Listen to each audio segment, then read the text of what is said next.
Olá, senhores, sejam muito bem-vindos a mais um vídeo no canal Coruja do Carvalho 2, e o vídeo de hoje é trazido a vocês através de mais uma doação do baiano japonês, e eis o que ele tem a dizer. Olá, Coruja, deixo aqui mais um relato com minha voz grave e imponente. Dessa vez, sobre uma vizinha que eu tive. Era a típica mulher honrada que distribuía para geral. Já fez bacanal, dava pra velha quando era mais nova, deixava os velhos largar dentro e ia pra farmácia tomar pílula. Inclusive, já vi dois caras entrando na casa dela tarde da noite pra jogar Roblox, enquanto as crias ficavam sob os cuidados da avó. Ia daí pra baixo, tem muita coisa que ela já fez que deixaria até o diabo com vergonha. Bom, ela tinha 3 filhos, todos do mesmo pai. O pai era intermitente, passava um tempo com eles e passava um tempo separado, porque brigava com ela por conta de traição. Já até foi em cana, pra variar, né? Mas o assunto mesmo é sobre os filhos e a criação deles. Um tinha deficiência, outro era moleque atentado pra caralho e outro era o mais novo e mais normal dos 3. Ela criava mal a todos, mas o atentado era o pior. Ele vivia fazendo alguma merda e tomava chinelada, tomava de cinto, colher de pau, soco, tapa, cabo de vassoura e qualquer coisa e em qualquer lugar do corpo. Já o vi tomando chinelada na cabeça, já contei para mais de 40 chineladas e tapas só pelo barulho, apanhava igual ladrão de galinha. Qualquer merda era banho de chinelo, o moleque respirava chinelo. Eu ria igual um FDP escutando ela exorcizar o Epifania de dentro dele na base das Havaianas. Às vezes parecia Mortal Kombat. Apesar disso, ele não era um moleque triste. Na real, ele apanhava, fazia merda e apanhava de novo, como se o chinelo ou a vassoura nas costas não fizessem o efeito. Era um ciclo. Uma vez ele apanhou porque escondeu coxa de frango dentro da mochila. Bizarro. Mas e os vizinhos? Eles já estavam acostumados. No começo, alguns achavam triste, depois viram que o moleque voltava a fazer merda, mesmo depois da vassourada. Alguns aí podem achar triste, mas o Brasil é assim. Os pais brasileiros são majoritariamente assim. Pais disfuncionais criam filhos disfuncionais e a sociedade vai pro ralo. A Bíblia diz para honrar pai e mãe, mas como honrar pai e mãe disfuncionais? Nem sempre pai e mãe presente é algo bom. Às vezes o indivíduo se desenvolve melhor longe dos parentes, principalmente quando ele consegue ter discernimento desde cedo, ou até conhece alguém sábio que o guie para longe da vida errada. Enfim, Coruja, comente a respeito. E baiano japonês, muito obrigado por mais uma doação e excelente assunto de vídeo. Lembrando a vocês, senhores, que se quiserem promover um vídeo aqui no canal, o link está na descrição e no comentário fixado. Assim vocês podem ajudar o conteúdo a permanecer de pé e gratuito a todos os homens. Lembrem-se também de deixar um like, se inscrever, ativar as notificações, compartilhar o vídeo e hypar se vocês tiverem hype sobrando aí. E também podem ficar à vontade na seção dos comentários, como sempre, pois isso ajuda demais o conteúdo a chegar a mais homens. E na hora de compartilhar, compartilhe com homens que você sabe que entendem esse conteúdo, mas no caso de hypar, deixar like, enfim, isso fica na mão do algoritmo e o algoritmo sabe muito bem para que tipo de gente recomendar esse conteúdo, né? Sabe que não é para recomendar para qualquer idiota. No mais, vocês devem lembrar que fizemos o lançamento das aulas de inglês junto com o aplicativo Premium do The Last Word, né? Que é a plataforma de línguas do canal. Só que muitos de vocês não queriam as aulas e só queriam o aplicativo Premium. E ele já está disponível, mas a gente vai dar um desconto somente para a galera do canal que está dentro do grupo de WhatsApp da segunda chamada aqui na descrição e no comentário fixado. Isso é para você que não quer as aulas de inglês. Você é um autodidata, você quer se resolver sozinho, você só quer o aplicativo. Vai ter um preço muito menor, obviamente porque não vem com as aulas, né? Mas se você quer todas aquelas funções de auditoria de pronúncia, se você quer os testes, os simulados e todas aquelas funções premium com desconto, link para o grupo de promoção aqui na descrição e no fixado, certo? Vamos lá a esse vídeo então.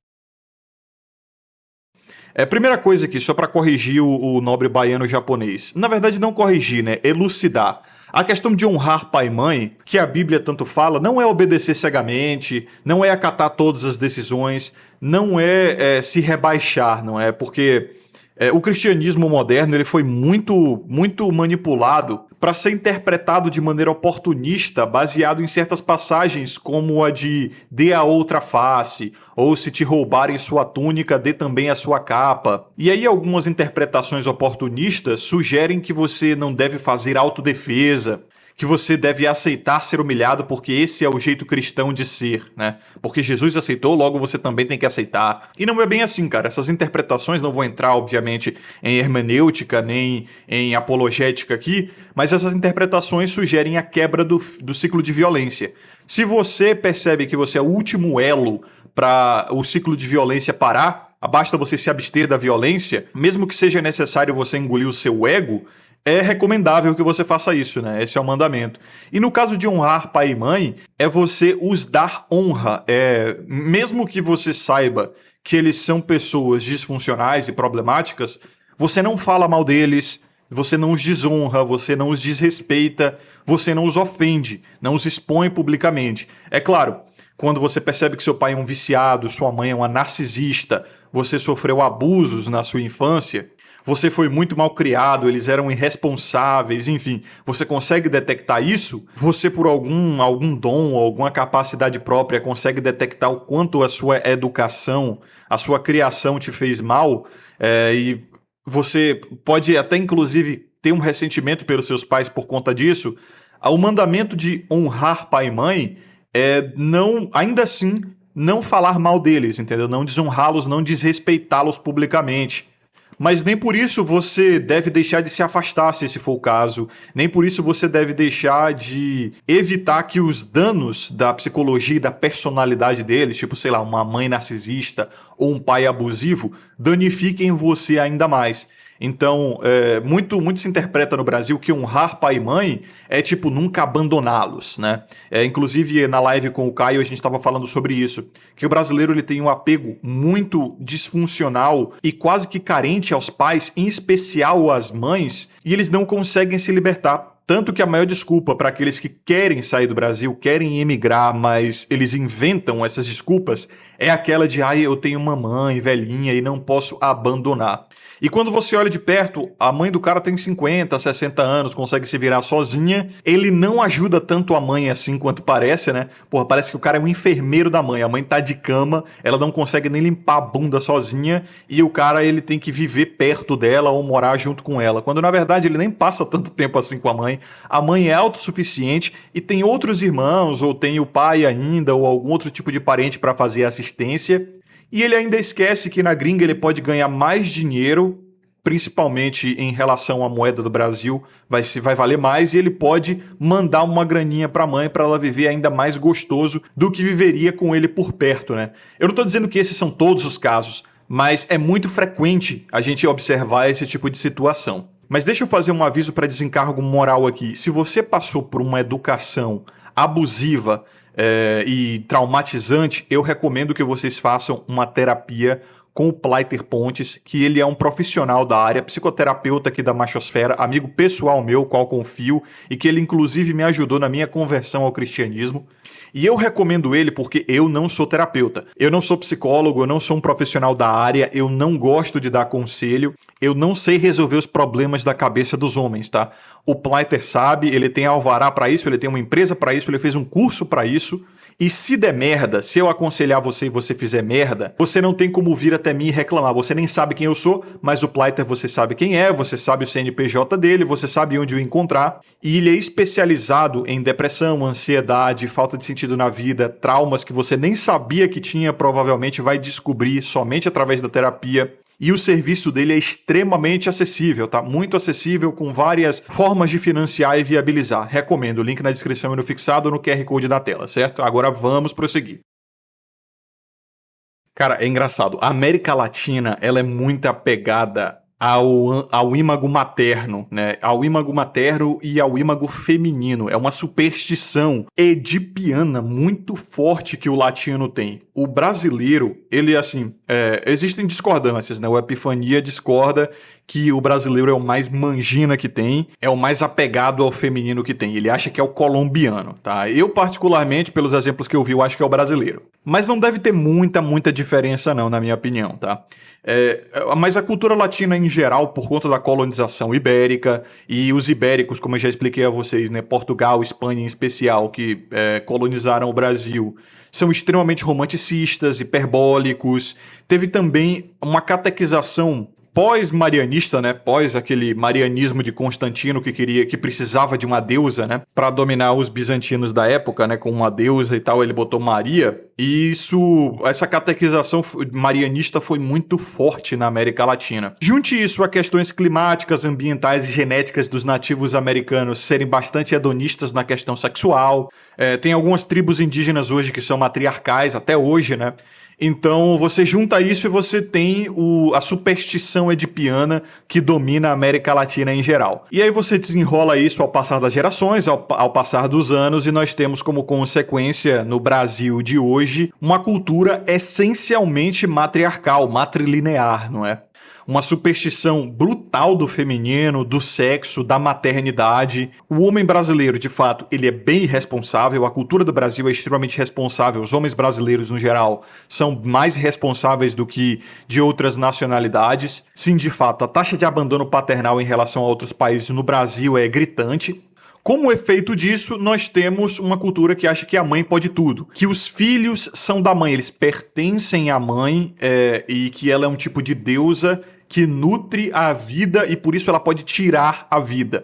Novamente, né? A taxa de abortos no Brasil é gritante também. E todo mundo no Brasil acha que a mãe está sempre certa, que a educação dela sempre vai ser boa e que a violência, inclusive, da mãe para o filho é justificada. Eu ouvia, até na minha época de morar em roça, um ditado que dizia que pé de galinha não mata o pintinho. Porque muito se observa que animais, né? A galinha, quando ela tá andando, de vez em quando ela pisa num pintinho ali, só que a galinha é um bicho, é uma ave, né? É um bicho de ossos ocos, então não pesa muito. Então a analogia é que a violência da mãe contra o filho não vai causar danos duradouros nele. É um tipo de forma de educação. E é aquele ditado também que legitima a violência, né? Se você apanha em casa, você não apanha de polícia na rua. Mas se esse fosse o caso, a cultura brasileira não seria tão criminosa e tão bandidólatra, né? O narcotráfico nem existiria no Brasil. Porque a gente sabe, né? Esses caras que entram pro crime logo cedo, que entram pro tráfico, pra gangues e tudo mais, eles têm ausência paterna e tomam porrada da mãe à torto e à direito. Porque as mães, geralmente as mães brasileiras, elas estão ressentidas, estressadas, extremamente sobrecarregadas, porque grande parte delas é mãe solteira, não tem nenhum dom, não tem nenhuma vocação para maternidade, muito menos educação, então só entende a linguagem bestial da violência, né? Então enfia-lhe a porrada na criança brasileira por qualquer inconveniência. E se porrada resolvesse, o Brasil não seria tão criminoso, né? Não teria tantas taxas de criminalidade. E, na minha opinião, o maior exemplo dessa loucura matriarcal brasileira é como se ovaciona a tal da Rochelle, né, no Brasil. Fez muito sucesso essa série, Todo Mundo Odeia o Chris, fez muito sucesso no Brasil, não tanto no país de origem, nos Estados Unidos, mas no Brasil em especial fez muito sucesso. Vocês já devem ter visto, né? A Tiquina Arnold, a atriz que interpreta a Rochelle, diz que adora ir pro Brasil porque ela é tratada quase como uma deusa, uma rainha, né? Isso aí, obviamente, remonta também à cultura pagã dos nativos americanos, dos indígenas brasileiros mesmo, né? Que faziam sacrifícios e oferendas, e aí também religiões de matrizes africanas que têm esse mesmo comportamento com os orixás lá e tudo mais. Isso é uma das causas, tá? Não estou dizendo que é determinante, não. Mas eu consigo ver uma correlação entre esse paganismo e esse comportamento do brasileiro de ficar pagando pau para influenciadores, para grandes personalidades, para políticos de estimação, né? O brasileiro, ele é extremamente supersticioso, cara. Chega a um nível de doença, assim, né? Aí, mais recentemente, o caso do ator do Greg, que interpreta o Greg na série, eu esqueci o nome, que ele tem até uma foto no Instagram dele com brasileiros e tal, e uma camisa, "Sou famoso no Brasil", escrito em português mesmo. E é engraçado, eu fiz um vídeo há muito tempo atrás sobre a Rochelle, que estourou a bolha, 90 mil visualizações, 100 mil visualizações. Aí o canal caiu e eu deixei tudo na coxa das corujas, né? E nesse vídeo, em resumo, eu tava falando que na minha época de Orkut, Facebook, eu via muito frequentemente aqueles memes da Rochelle, né? Grupos até mesmo de Facebook e Orkut, né? Tipo Rochelle Delicada, Rochelle da Depressão, esses memes chatos aí de millennial. E, cara, me impressionava como muitas pessoas realmente acreditavam que a Rochelle era uma boa mãe acima de tudo. Sendo que ela era uma sátira, né? A série toda é uma sátira, é um programa de humor. E ela é extremamente narcisista, ela é borderline. O próprio narrador critica a própria mãe diversas vezes, chama ela de pobre soberba. Ela é extremamente mesquinha, invejosa, ela é tudo de ruim, cara. Tudo de ruim que você puder imaginar. E eu até disse que a Rochelle é a verdadeira vilã da série Todo Mundo Odeia o Chris, não é o Caruso. não é nem o racismo, não é? Porque a Rochelle força o Chris a ir para o outro lado da cidade para frequentar uma escola de brancos onde ele é o único negro e é justamente por isso que ele sofre racismo. Todos os problemas da vida do Chris ali na série, exceto os que ele inflige a si mesmo, porque ele também faz muita besteira, todos os problemas vêm da Rochelle, tu pode ver. E aí eu vejo como brasileiro médio, ele acha que a Rochelle é uma boa mãe. Ele a elogia e diz que não, criou bem, não sei o quê. Meu irmão, esse é o maior termômetro da doença matriarcal brasileira, na minha opinião, né? Daí una isso a extrema irresponsabilidade e hedonismo dos homens brasileiros que não assumem filho, que botam o peru pra dentro sem capa mesmo e vão embora. Beleza, eu até dou uma colher de chá pra esses caras, não é porque eles são do mesmo sexo que eu não, tá? Não é por favoritismo não. Eu tenho argumentos bons em relação a isso. Tem a questão das leis, tem a questão da unilateralidade da vara de família, tem a questão da dissolução da autoridade paterna. De fato, ser pai no Brasil é um ritual de humilhação, né? É um ritual de humilhação e uma escravidão moral, afetiva e financeira. Sem falar do aborto, né? Ah, mas no Brasil o aborto é criminalizado depois do 3º mês. Mas tu já viu alguma mulher ser presa por aborto depois do 3º mês? Já viu alguma notícia disso? Aborto no Brasil é liberado, cara. A lei não pune a mulher que aborta, tá? Na prática ele é liberado. Então assim, se a mulher ela tem autoridade, ela tem a capacidade, ela tem legitimidade de abandonar as consequências do sexo, né, e da reprodução, se ela pode abrir mão de arcar com essas consequências, o pai tecnicamente também pode, né? É aquele argumento do próprio Chris Rock, inclusive, ou foi do Dave Chappelle, eu acho que dos dois, em stand-up. Ele falou, beleza, eu sou a favor do aborto se vocês derem ao homem a capacidade de não assumir. Ah, mas o homem já não assume mesmo, o homem já faz isso, não sei o que, você mesmo falou. Mas ele ainda é sancionado legalmente, ele ainda tem que fugir da lei, né? Experimenta você ser um miqueinha, menino bom, seguidor da lei, tá? Com RG em dia, com CPF em dia, não pagar pensão pra você ver se na semana seguinte você não recebe uma visitinha às 7 da manhã, cedinho, de pé feio inclusive, tá? Pra apontar arma pra você, simplesmente porque você respirou errado e ela se sentiu intimidada por você ser homem. E ela não tem como se defender fisicamente, né? Ela sabe que não aguenta na porrada, ela puxa logo o estilingue de prata. É papo de tomar tapa na cara de homem e arma na cara de mulher. É muito gostoso. É isso que o homem merece, né? É isso que o homem merece. Então eu, como um homem regenerado em Cristo atualmente, né? Sem ironia, mas essa fala da André Surak é muito boa.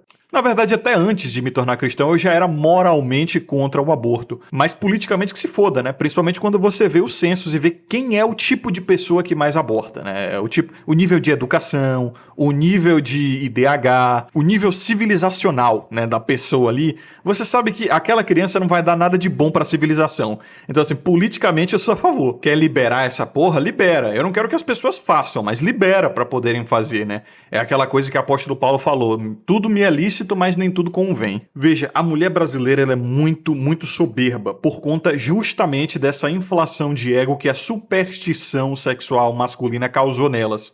Aí quando elas se tornam mães, na cabeça delas, elas ascendem ao status de deusas, né? Daí, veja só que engraçado. Daí o poder que ela não tem sobre o homem, principalmente quando ela tem um menino, ela começa a exercer sobre esse menino.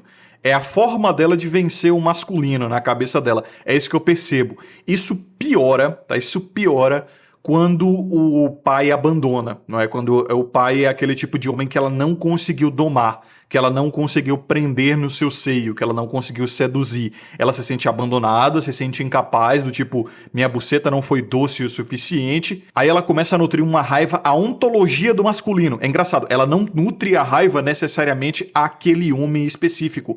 Ela nutre a raiva à ontologia do que é masculino.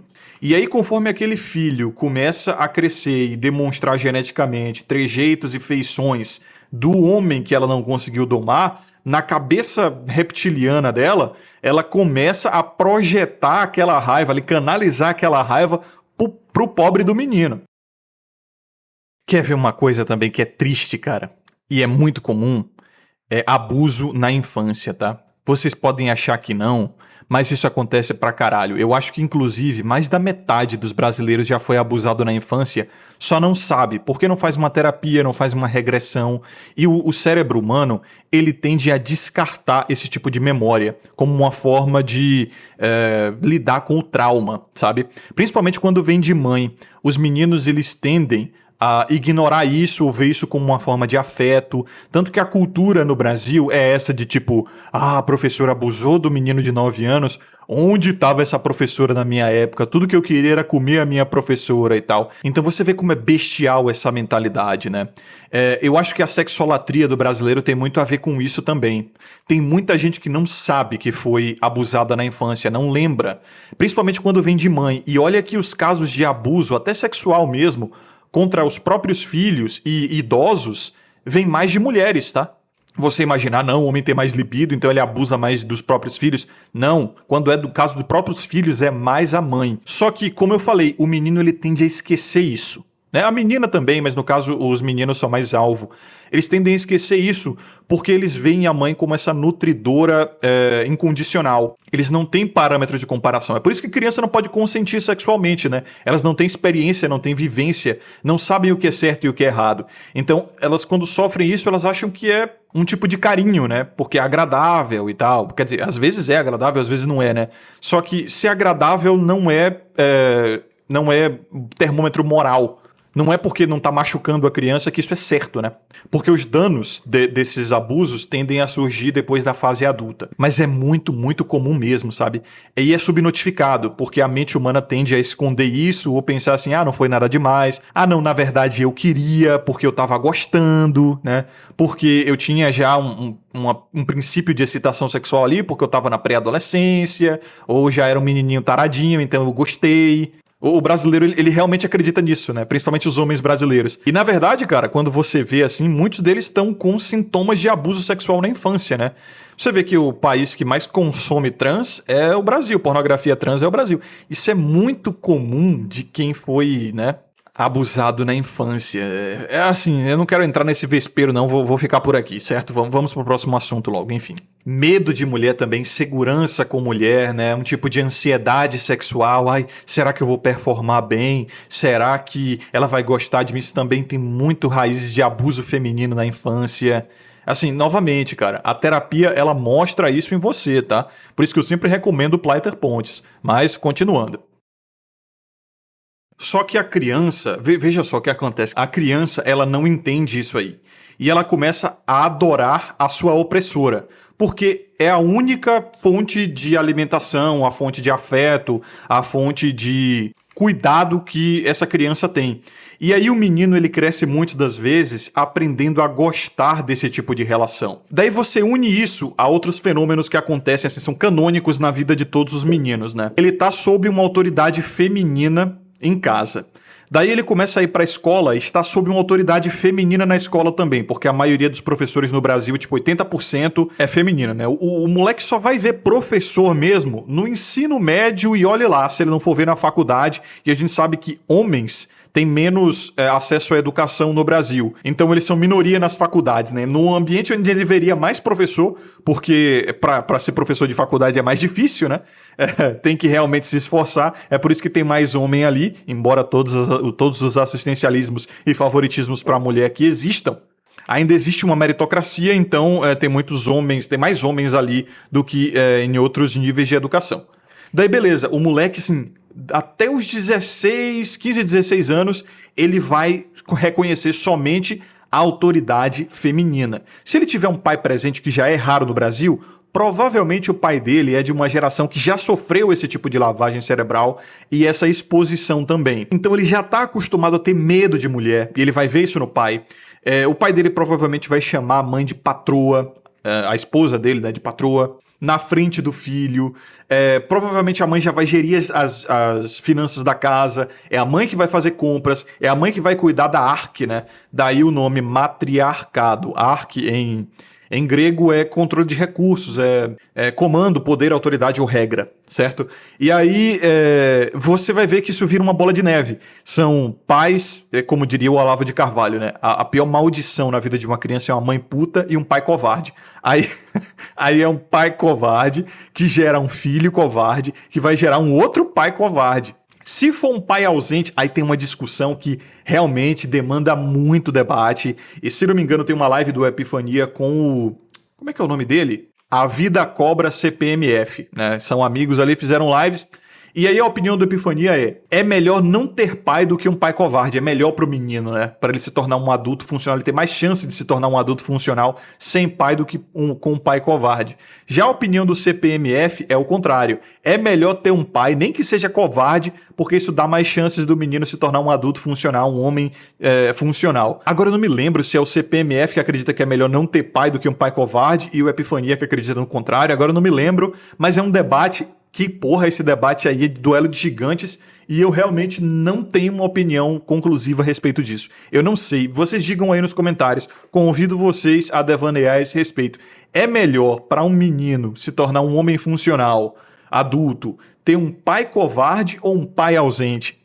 Sei lá, cara, eu me inclino levemente para o lado de é melhor não ter pai, sabia? Porque você consegue até se espelhar em outros exemplos de masculinidade mais funcionais aí. Só que você também consegue fazer isso mesmo tendo um pai covarde dentro de casa, mesmo você tendo nojo dele como homem. É complicado, é um debate que, assim, não é tão simples, né? Mas você vê realmente que esse é assim, o evento canônico, né? A cronologia canônica da vida do homem brasileiro. É criado majoritariamente pela mãe, se tiver pai ausente é exclusivamente pela mãe, aí vai para a escola, aí responde à autoridade feminina, não é? Aí já consegue uma namoradinha ali, se conseguir, né? Porque tem isso também. A incelização das novas gerações, o inceldom tem acontecido justamente porque os caras têm medo de mulher.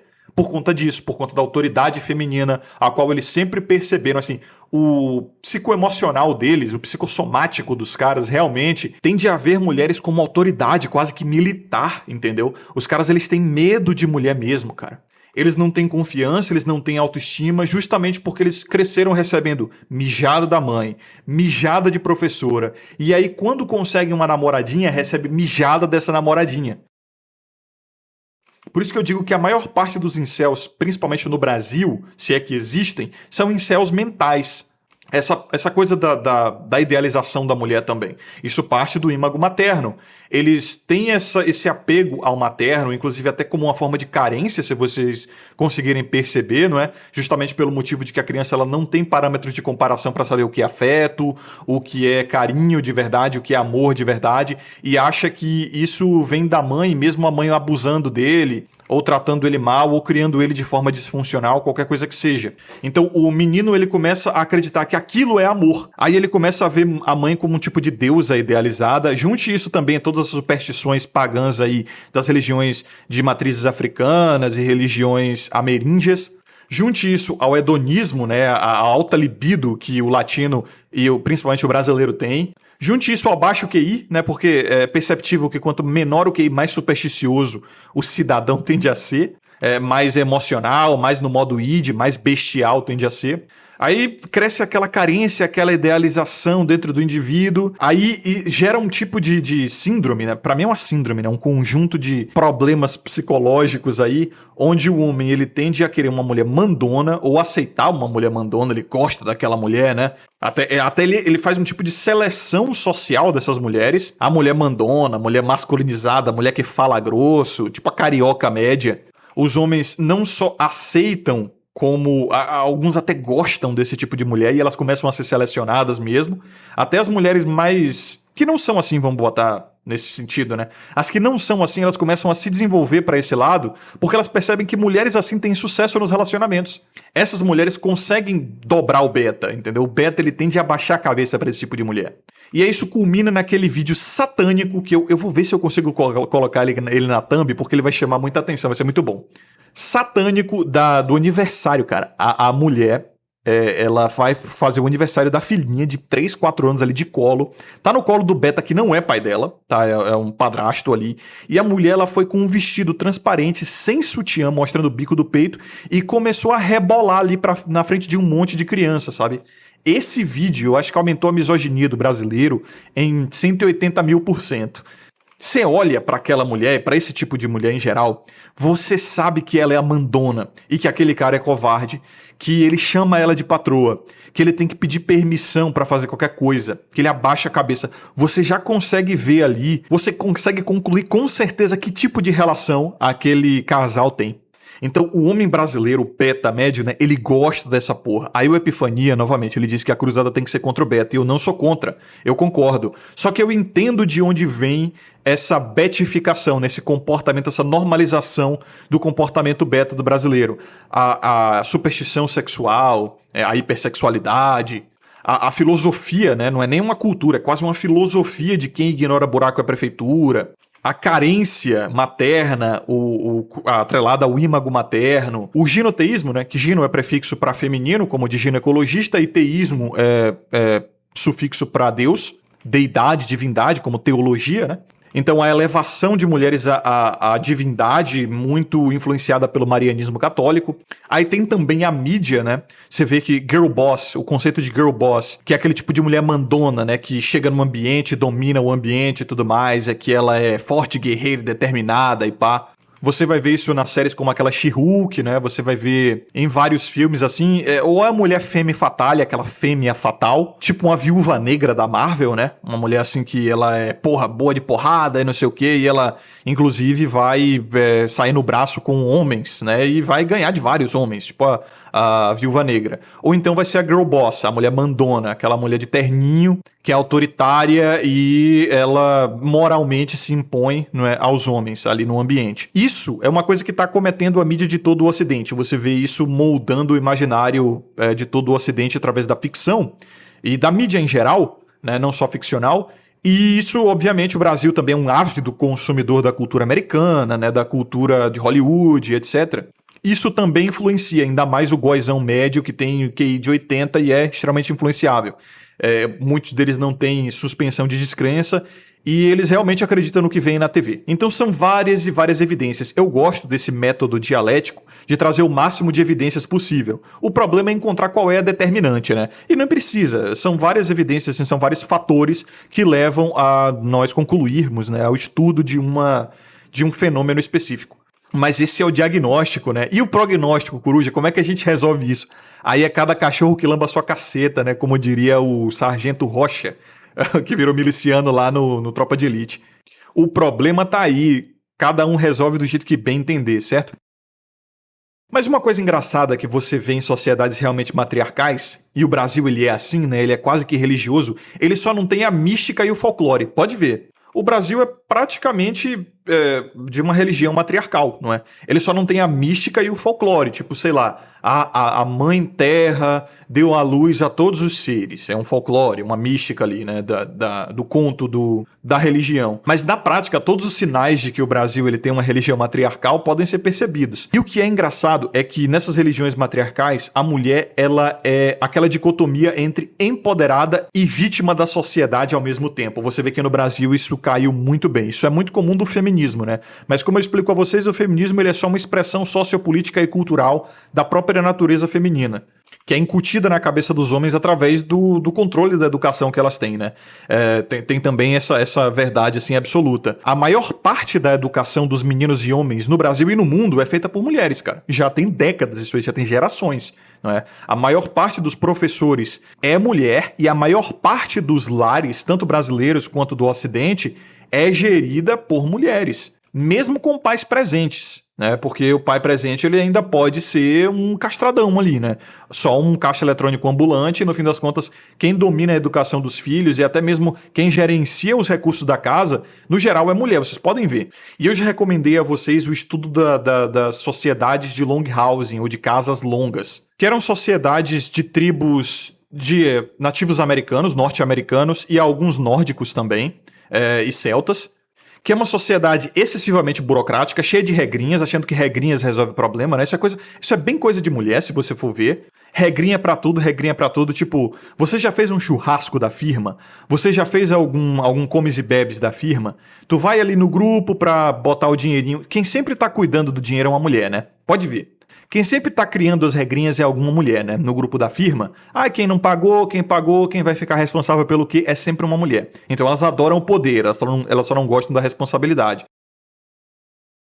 Uma sociedade de Longhausen é bem assim, extremamente burocrática, mas quem faz o trabalho duro são os homens. E o papel dos homens ou é de guerra ou é de diplomacia, do tipo iminência de violência, né? Pra, por exemplo, fechar algum acordo com uma outra tribo, onde pode rolar guerra ou alguma coisa assim, os homens estão ali na linha de frente. Mas as intenções dos homens em fechar os acordos é trazer recursos mais para as mulheres. E se vocês forem ver os políticos do Brasil e do Ocidente no geral, eles são basicamente soldados do Longhausen, né? Eles não legislam mais a favor dos homens. Na verdade, eles nem veem os homens como um grupo demográfico legítimo, importante, quiçá até existente, né? Eles só governam para mulheres. Então, eles são diplomatas feministas.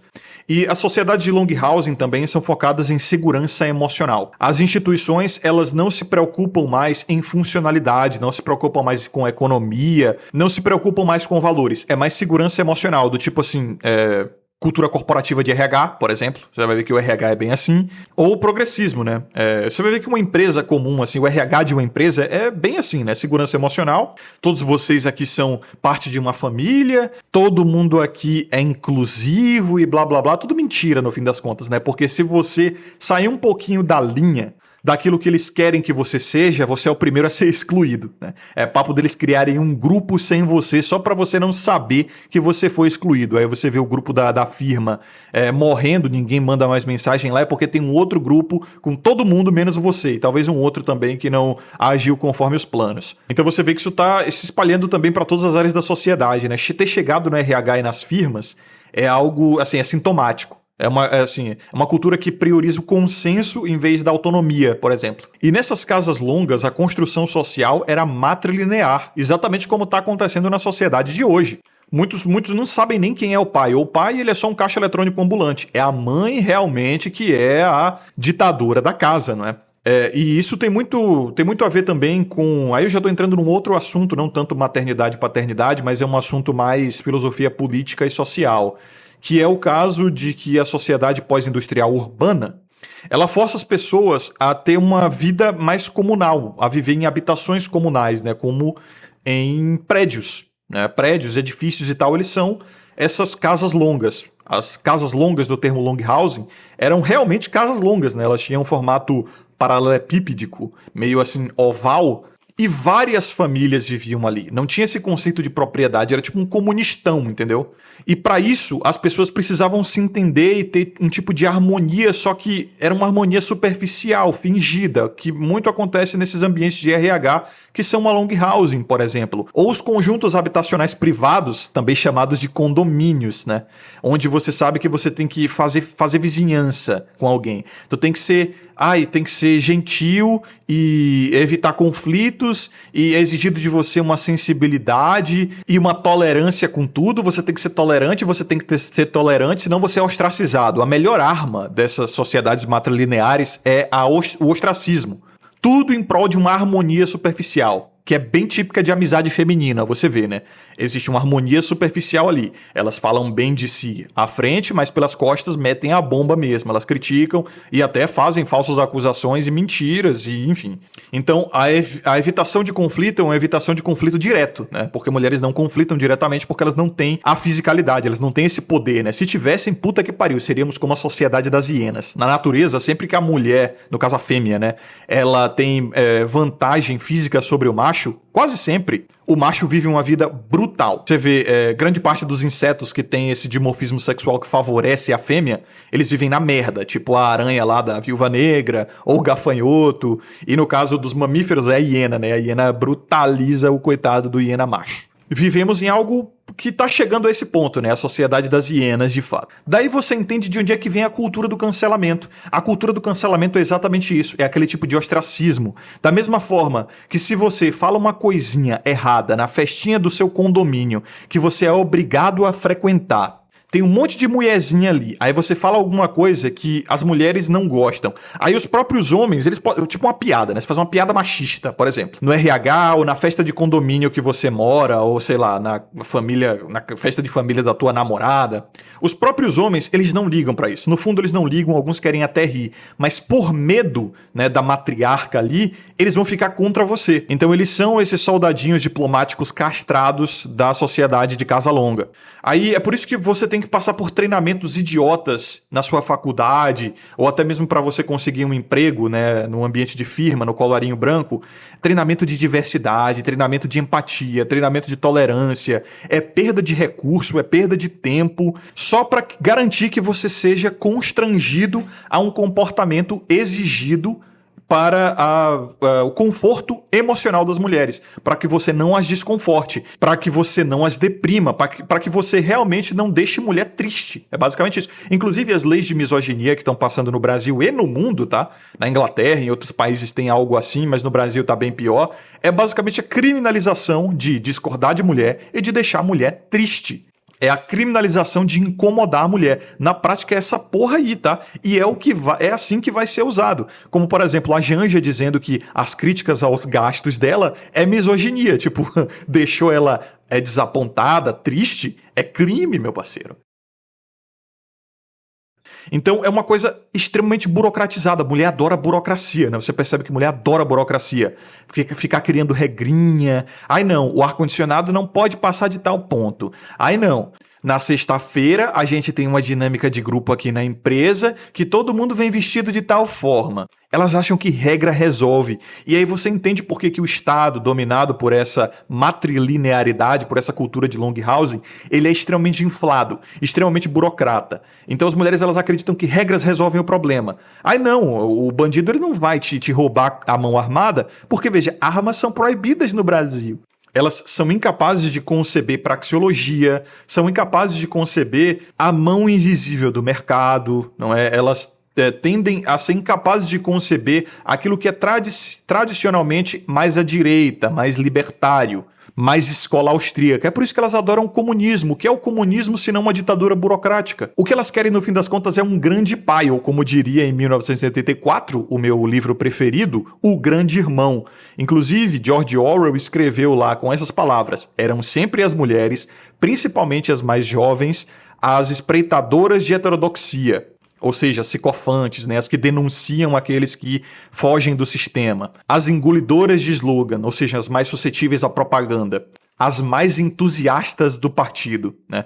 Então, ele só errou ali, eu acho que o partido ele era extremamente repressivo de sexualidade, né? O partido ele dava muito valor à virgindade e à modéstia sexual. Fora isso, ele acertou tudo. Acertou todo o resto. Aldous Huxley, por exemplo, em Admirável Mundo Novo, ele já acertou um pouco mais na questão da sexualidade, onde ele basicamente previu paradas gays infantis. Que o livro ele já abre num tipo de suruba infantil ali, que é bizarra, né? Isso aí Aldous Huxley previu certinho. E aí a minha conclusão final é, as mulheres elas querem ser dominadas, né? Só que elas não querem ser dominadas pelo homem, pelo marido. É o anátema do Éden, cara. O que é que foi dito a Adão depois do pecado original? Que do seu suor virá o seu sustento, o seu trabalho, né? E é por isso que o homem ele tem que sofrer para trabalhar e ele quer parar de trabalhar, ele não gosta de trabalhar. Mas ele tem que trabalhar, é inevitável isso aí, senão ele não se sustenta. Até para ser amado ele precisa trabalhar, né? E é isso que meio que ressente um pouco os homens, a tal da atração negociada e tal, mas depois do pecado o homem ele nunca mais foi amado pelo que ele é, né? E no caso da mulher, o que é que Deus diz a Eva, né? O seu prazer será do homem que a governará. Ou seja, é um anátema também. A mulher não consegue deixar de ser governada por um homem. Ela não quer ser governada pelo marido, mas ela aceita ser governada, por exemplo, pelo chefe, ou pelo político, pelo Estado, tudo gerido por homens. Então elas querem essas regrinhas, elas querem a segurança ali, que tecnicamente dentro de uma relação o homem daria, né? Se a sociedade fosse realmente funcional, a mulher não ia ficar pedindo para o governo ficar criando leis para governar ela e governar todo mundo junto, governar inclusive também os homens. Se ela quer ser governada, porra, ela cede essa liberdade, cede essa autonomia para um homem em troca de segurança e eles se resolvam entre si, né, individualmente, num casal ali, porra, não tendo que botar essa burocracia global em cima de todo mundo. Porque agora, pelo fato de que mulher não gosta de ouvir piada machista, não gosta de humor negro e não gosta de receber críticas, vai papo de você ser criminalizado se você fala uma porra dessa. Então, se houvesse uma estrutura mais individualista, onde, beleza, você vai na casa de um cara e ali você não é na propriedade privada dele, né? Ali você não é permitido fazer piada machista ou criticar mulheres, porque veja só, a mulherzinha dele não gosta. Aí beleza, se você quer ficar naquele ambiente, você tem que seguir as regras. Senão você sai, porque o cara ele quer que a mulherzinha tenha a segurança emocional dela. Eu não teria amizade com um homem desse, mas beleza. Aí é uma questão da propriedade privada dele, entendeu? Ele pode dizer assim, em minha casa nós não criticamos mulher, nós somos feministas e nós não fazemos piadas de humor negro e machistas. Aí beleza, amigão, fica tranquilo na tua propriedade aí, só não quero ser teu amigo, tá? Não volto mais aqui não. Só que as mulheres, elas decidiram universalizar isso, né? O marido delas é o Estado e a propriedade dele, do Estado, é toda a sociedade. E se você fala alguma coisa que foge da linha, você é sancionado, né? E você vai ver isso em situações um pouco mais micro, que seriam o RH de uma empresa, ou sei lá, a festinha de família da tua namorada, ou a festinha ali do condomínio, né? O aniversário do amiguinho do teu filho, assim, qualquer ambiente que tenha mulher, principalmente homem casado, né, com mulher. Porra, é uma merda, tu tá castrado pra caralho, tu não pode falar nada, tu tem que mão no saco, cabeça baixa, totalmente inofensivo, porque senão os próprios homens ali são eles que fazem a segurança, né? São eles que fazem o policiamento delas. A mulher tem violência por procuração, então ela convence, por exemplo, o cara ali que é teu amigo, o marido dela, a não te chamar mais pra pelada, a começar a ser contra você, começa a envenenar teu poço. A gente sabe como é que é, porque elas detêm a arque, né? Do matriarcado, elas detêm a arque. Então quem governa é elas. Quem manda é elas. Então casadinho, no fim das contas, ele é seu inimigo imediato, tá? Mas ele só foi cooptado, ele tá fudido, né? A mulher realmente é que te vê como inimigo. É ela que quer te destruir, ela é o cérebro por trás da máquina, né, do corpo ali do homem que vai te sancionar, que vai fazer você perder algum tipo de recurso ou ter algum tipo de prejuízo, tanto físico quanto financeiro. Elas fazem no máximo o papel diplomático e de convencimento, né, vocês podem ver. Eu vou deixar esse vídeo por aqui, então senhores, muito obrigado a vocês que acompanharam até aqui, um forte abraço, lembrem-se de ter sabedoria e consciência sempre, agradeço ao baiano japonês, vejo vocês no próximo vídeo, aqui é o Coruja, até mais.